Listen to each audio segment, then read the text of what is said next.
রোহিঙ্গাদের খেদমত সর্বপ্রথম করেছি আমরা। আসেন এবার 2024 শেষ কথা বলতে চাই।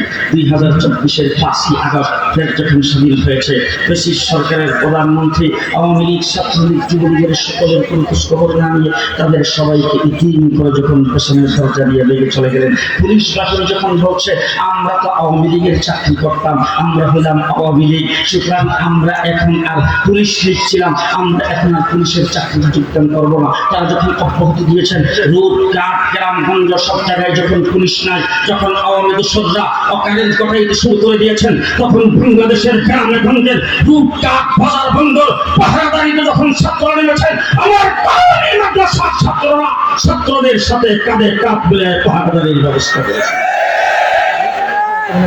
বাংলাদেশের রাজপথগুলি যখন যানজটে পরিণত হয়েছে, ট্রাফিক যখন কোথাও ছিল না, স্কুল কলেজের ছাত্রদের পাশাপাশি আমার কওমি মাদ্রাসার ছাত্ররা পাহারাদারির ব্যবস্থা করেছেন। শুধু তাই না, ব্রিটিশ সরকারের প্রধানমন্ত্রী যায় বসছেন মোদির কোলে। কোথায় কোথায় সেখানে বসে সর্বপ্রথম তার কাছে যে কাঠটা ছিল, সেই কাঠটা ছিল সংখ্যালঘুদের উপর নির্যাতন হচ্ছে, সংখ্যালঘুদের উপর নির্যাতনের দোয়া করে গোলা পানিতে মাছ শিকার করবে, সংখ্যালঘুদেরকে রাস্তায় নামাই দিয়েছেন, মিছিল মিটিং শুরু করে দিয়েছেন, তাদের উপর নির্যাতন হচ্ছে। যেদিন আমরা এই কথা শুনতে পারলাম, ওই দিন থেকে গোটা বাংলাদেশ হেফাজতে ইসলাম ঘোষণা দিয়েছে, কওমি মাদ্রাসা ছাত্র শিক্ষক মসজিদের ইমাম যেখানে আছেন, হিন্দুদের বাড়িঘর তাদের স্থাপনা তাদের মন্দির পাহারা দিতে হবে। আমরা তাদেরকে পাহারাদারি করে তাদের শান্তি আর নিরাপত্তার ব্যবস্থা করেছি। শুধু তাই না, ভারত থেকে যখন ষড়যন্ত্র করে বাঁধগুলি খুলে দিয়ে যখন আমার চট্টগ্রাম, নোয়াখালী, ফেনী, কুমিল্লাতে যখন বন্যার পানি ছেড়ে দিয়ে যখন সেখানকার মানুষকে পানিতে ডুবে মারার পরিকল্পনা যখন শেখ হাসিনার মোদি মিলে করেছে, তখন তাদের পাশে সর্বপ্রথম যারা দাঁড়াইছেন তারা হলো কওমি মাদ্রাসার উলামায়ে কেরাম।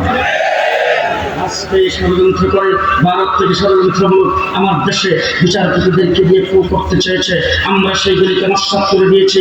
আজকে সচিবালয় ঘেরাও করে আনসার বাহিনীকে দিয়া কু করতে চেয়েছে, আমরা সেইগুলিকে নস্যাৎ করে দিয়েছি।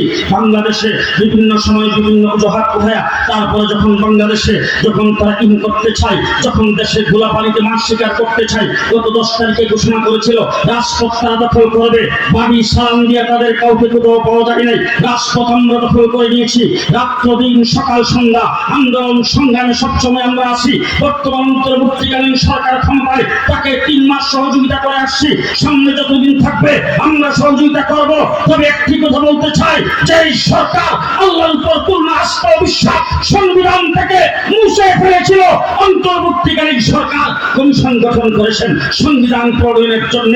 সেই সংবিধানে সর্বপ্রথম আল্লাহর উপর পূর্ণ আস্থা ও বিশ্বাস স্থাপন করতে হবে। রাজি থাকলে হাত তুলে দেখান।